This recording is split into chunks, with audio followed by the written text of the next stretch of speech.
विविध मागण्यांसाठी ग्राम रोजगार सेवकांचे एकदिवसीय काम बंद, जोरदार निदर्शने। मानधन व प्रवास भत्ता वाढी संदर्भात 3 ऑक्टोबर 2024च्या अध्यादेशाची अंमलबजावणी करण्याची मागणी। राज्यभरातील ग्राम रोजगार सेवकांच्या मानधन आणि प्रवास भत्ता वाढी संदर्भात महायुती सरकारने 3 ऑक्टोबर 2024 रोजी शासकीय अध्यादेश काढून रोजगार सेवकांचे मानधन 6,000 वरून 8,000 रुपये आणि 2,000 रुपये प्रवास व अल्पोपहार भत्ता देण्याचे घोषित केले होते। मात्र या अध्यादेशाचा सरकारला विसर पडलाय। उलट गेल्या मार्च महिन्यापासून रोजगार सेवकांचे मानधन देखील अदा करण्यात आले नाही। त्यामुळे या संपूर्ण रोजगार सेवकांच्या कुटुंबावर उपासमारीची वेळ आली आहे।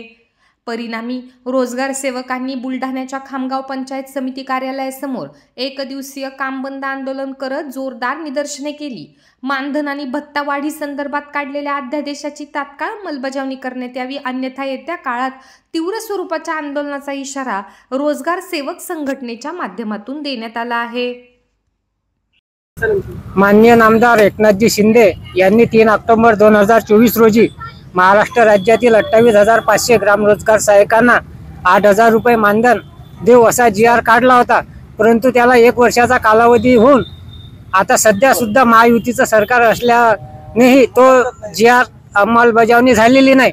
त्यामुळे पूर्ण महाराष्ट्रामध्ये शासनाच्या विरुद्ध तीव्र संतोष आहे आणि आज लोकशाही मार्गाने आम्ही एकदिवसीय कामबंद आंदोलन आणि धरणे आंदोलन माननीय मदनजी खरात साहेब जिल्हाध्यक्ष यांच्या नेतृत्वाखाली जिल्ह्यात राबवत आहोत। यापुढे शासनाने जर आमच्या मागण्या मान्य केल्या नाही तर येणाऱ्या डिसेंबर महिन्याच्या या हिवाळी अधिवेशनामध्ये आम्ही शासनाच्या कुठल्याही प्रतिनिधीला या जिल्ह्यामध्ये फिरू देणार नाही। मी ज्योतिराम जंगले इंगळे, ग्राम रोजगार सेवक, जिल्हा संपर्क प्रमुख बुलढाणा। शासनाने जर ह्या मान्य केल्या नाही आहे तर लोकशाही मार्गाने आम्ही तीव्र आंदोलन छेडणार आहोत आणि यापुढे जे काम होणार आहे ते MRGचे कोणतेही काम हे रोजगार सेवक करणार नाही अशी मी शासनाकडे तीव्र असा इशारा देत आहे। एवढेच बोलू इच्छितो। आज 3 ऑक्टोबर 2025 रोजी ग्राम रोजगार सेवक संघटनेकडून आंदोलन चालू आहे, एकदिवसीय काम बंद आणि धरणे आंदोलन।